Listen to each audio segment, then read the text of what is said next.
Kaugnay pa rin ng balitang yan, sa gitna ng dagat ng tao sa Traslasyon 2025, hindi rin natinag ang ningning ng pananampalataya ng ilan sa mga debotong taimtim na sumunod sa yapak ng Poong Jesus Nazareno.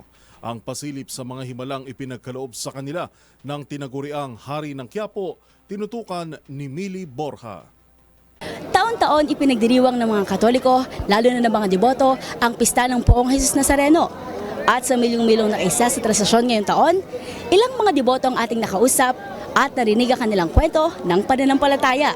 Isa si Tatay Arnolfo Yalong mula Las Piñas, sa mga debotong higit 4 na dekada nang sumasama sa trastasyon kada taon. Ayon kay Tatay Arnolfo, pagpapatibay ng samahan ng kanilang pamilya ang isa sa mga hiling na ipinagkaloob sa kanya ng Poon.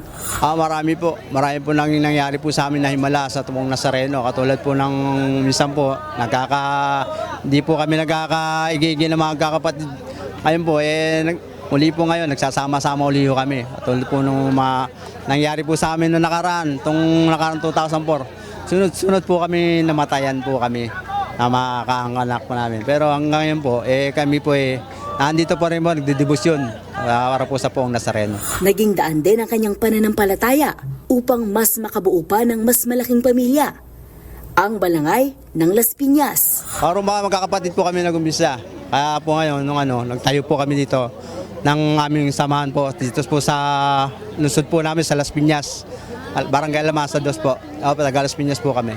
Balangay po ng Las Piñas. Las Piñas po.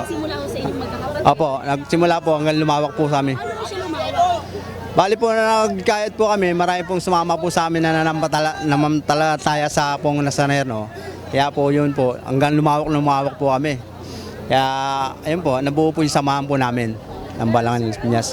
Gaya ni Tatay Arnolfo, pamilya rin ang pinagmula ng pananampalataya ni Nanay Flor de Lisa Molo na higit 4 na dekada na ring deboto ng Poong Jesus Nazareno. At ang debosyong ito, kanyang naipasa sa mga kabataang bagamat hindi niya kadugo, nagsisilbi siyang ina at inspirasyon upang magkaroon ng pagkakataon ng mga ito na magsilbi sa Nazareno sa murang edad. Napakarami nang naibigay sa amin, sa mga kapatid namin na hanggang ngayon nakasama ko.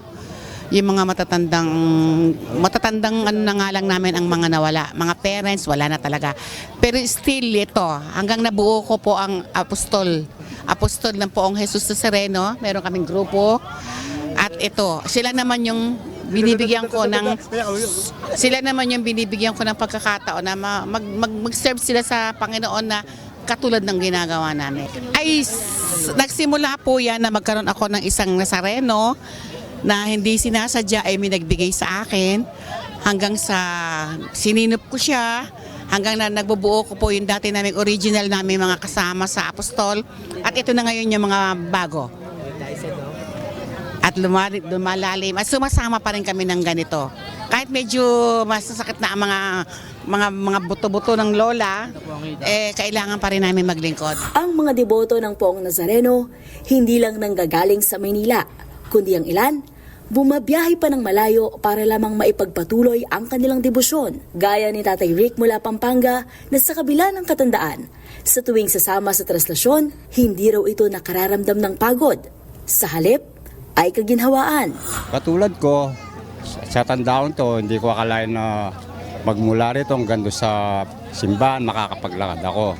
Yun ang pasalamat ko Yapong Nazareno. Dahil kung hindi sa kanya, siguro, ang tanda kong ito, hindi ko na malalakaran itong malayo na ito. Kung magalakas po. Nagbibigay ng lakas sa akin, siya pong Nazareno. Ngayon, katulad nito mga pinsan ko, bayaw o pamangkin, kaya kami nandito, gawa ng deboto kami lahat sa kanya. Nakikita namin maganda, sa pamumuhay namin, tinutulungan niya kami. Sa akin noon, sila lang noon eh. Ngayon, nakita ko sila, tinanong ko saan sa kayo pupunta. Sabi nila kaya pong Nazareno. Nakabisa sa tulang, nakabisa na sila noon. Kaya ngayon sabi ko sa kanila, hintayin niyo ako, sasama ako. Hinintayin nila ako. Nakabisa na sila ako, magbibis pa lang. Pagkatapos, nung ko nasaksiyan ng paglalakad dito, malayo. Gawa ng magmula doon sa simbahan ni Yapong Nazareno hanggang dito, naglakad lang kami.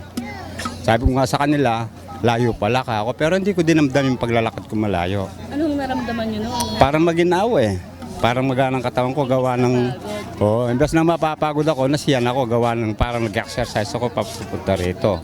Ang tulong niya pong Nazareno, malaking bagay para sa akin. Dinaluhan ng higit 8 milyong deboto ang pista ng Poong Jesus Nazareno ngayong taon. Pero maliban sa numero o dami ng mga dumalo, isa sa pinakadiwa ng pista ay ang mga bitbit na kwento ng mga deboto na nagpapatibay sa kanilang pananampalataya kay Hesukristo.